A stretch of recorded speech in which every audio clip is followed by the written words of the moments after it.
Are you ready for some great variations on the classic belly dance arabesque? I've got some really good ones for you.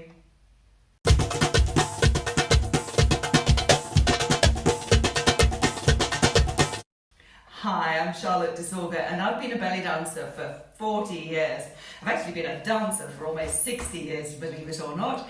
But yes, belly dancing for 40 years so far and teaching for many of those too.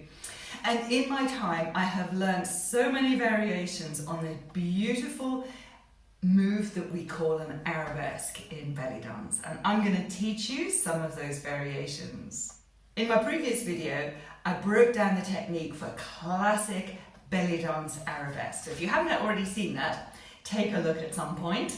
And of course, if you haven't done already, make sure you subscribe and hit the notification bell because I bring out a new lesson every week.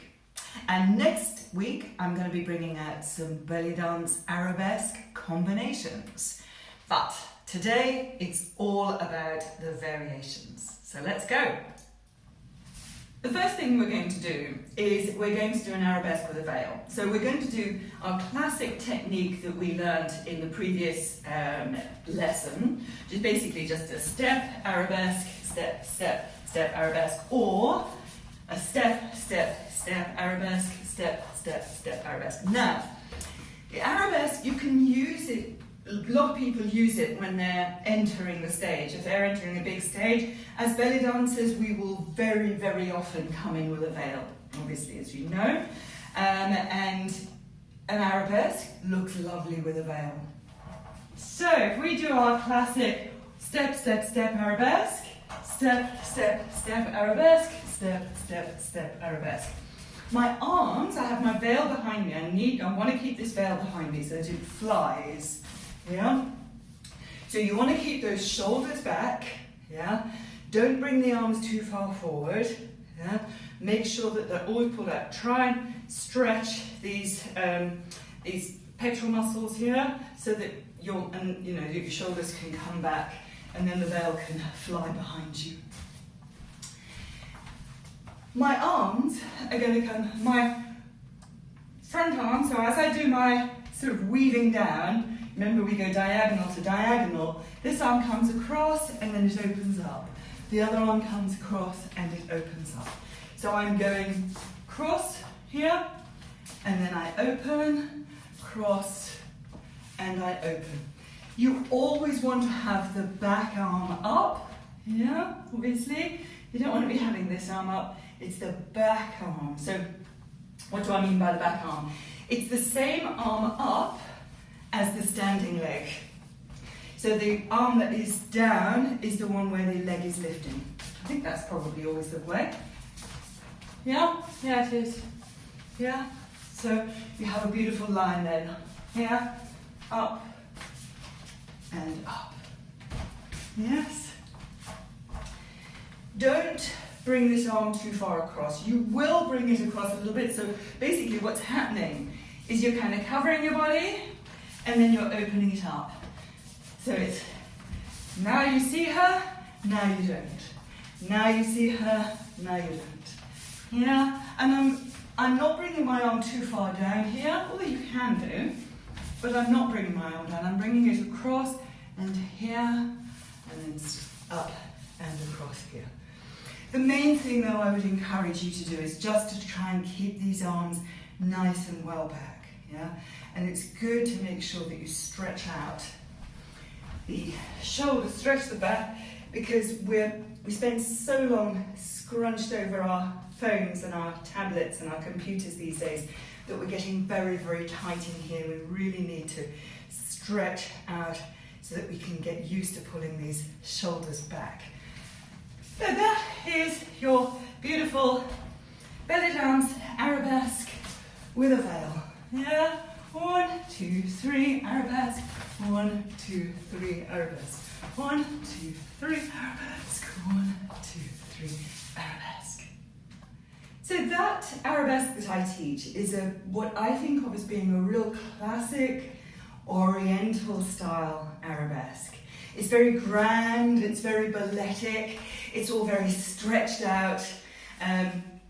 I'm a dancer that has a very lyrical style, a very balletic style, rather than being a particularly grounded dancer. I'm more of an airy kind of a dancer.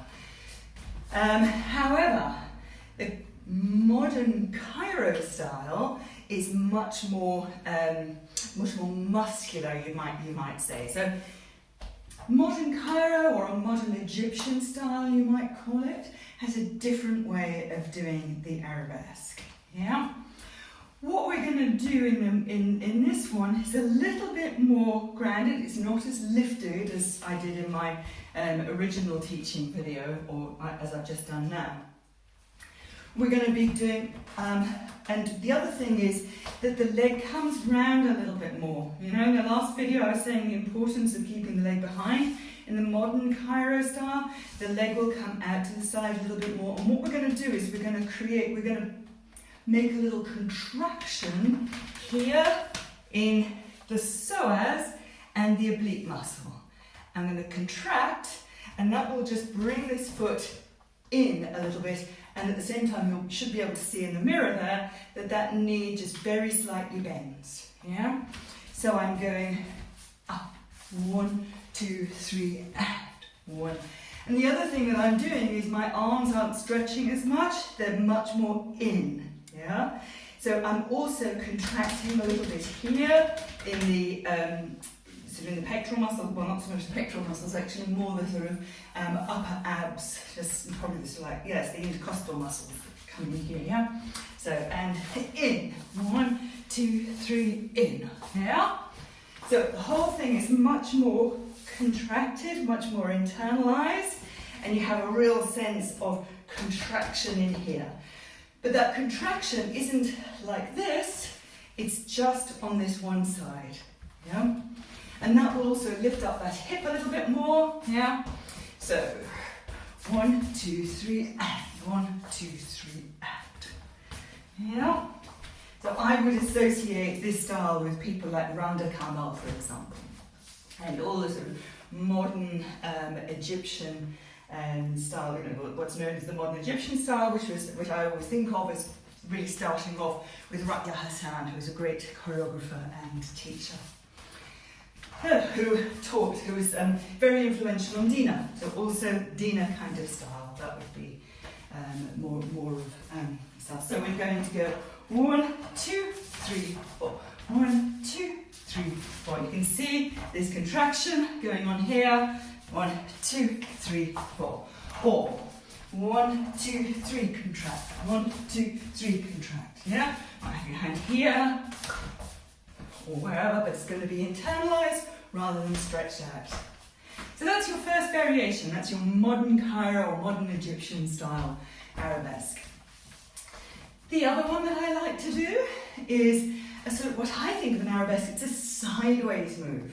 Yeah, I think of this as a sideways arabesque.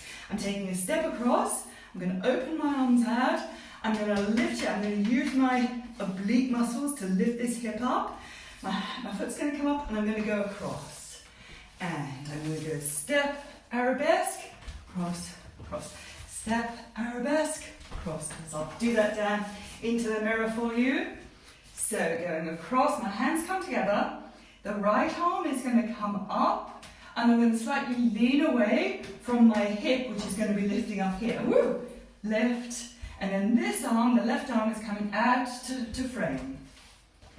1, lift, and of course, you're not going to be doing this in leggings, you're going to have a lovely big dress, and so that'll float away with you. Or a lovely big skirt. 1, lift, and step across, and 1, 2, 3, 4, step, lift, and see how the hands go cross, they come up, here, step, step. Come across, they're coming down, they separate, this one stays down, this one comes up, lift, and up. 1, lift. Can you see how my upper body goes away from the hip to accentuate that move? But very, very importantly, you have to stay strong. You've got to keep these oblique muscles nice and strong to control that move. You don't want to be just flopping around. Yeah?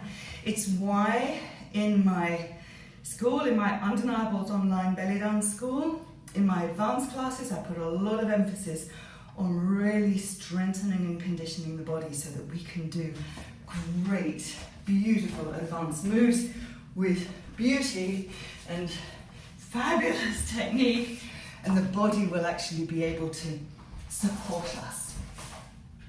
So that is my sideways arabesque, or our sideways arabesque. It's what I call a sideways arabesque. I'm not sure whether other people call it that. This last one is an absolute classic though. It's a reverse arabesque. You don't see it that often these days, but it's a beautiful, beautiful move. And I very much associate it with a really famous choreographer called Mahmoud Reda, who sadly has just passed away. I'm filming this in early 2021, and he passed away towards the end of last year, which was very sad. He was very elderly, and he was an incredible influence on particularly folkloric style Egyptian dancing, and very, very famous Egyptian choreographer and dance stylist, you could say. So if you don't know already about Mahmoud Reda, then do Google him. This arabesque is going to go back and back and back and back and. It's not easy, okay, but it is beautiful. So I have my right foot in front. I'm going to be going up onto my left foot, and my right leg is going to do what we call a rond de jambe. It's going to be going round and then behind. Point that toe. Don't ever forget. Point the toe as you go round, and then this foot then ends up at the back, and we're going to go step, step. Now this is a great opportunity to do a little undulation. So up, round, and up. Yeah? You'll now find you're on the front foot, so you can go onto the back foot to go round and round, undulate, round, undulate. Show you from the front, round, undulate, round, undulate, round, undulate. Let's hold on there because I thought I was going to fall into it. The arms. Always you want to try and bring the arms through this front position, what I call, in ballet we call this first. So it's a sort of position that is in front of the body. When you have your arms in front of your body, make sure that your shoulders don't come forward. Keep those shoulders pulled back. The leg that is working, so the leg that is traveling, that same arm is going to come up. So this arm is sweeping through. This arm sweeps through. 1, 2, 3, 1.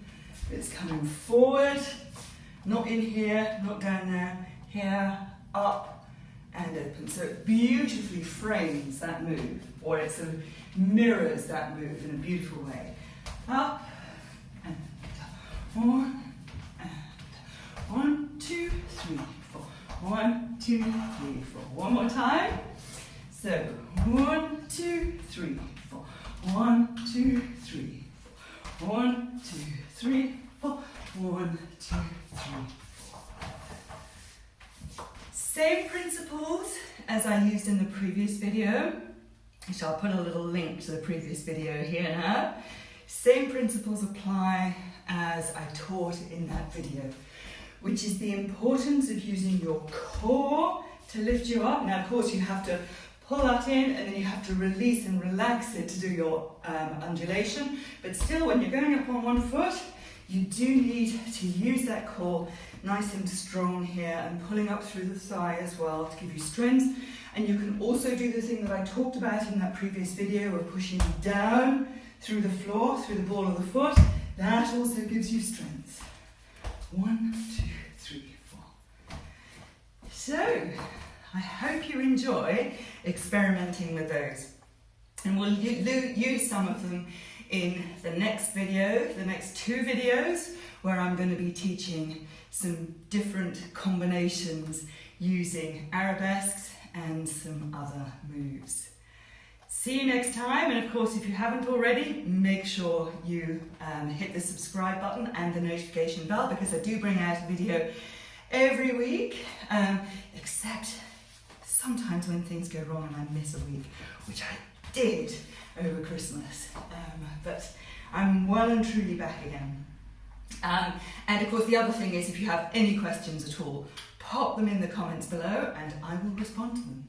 See you next time.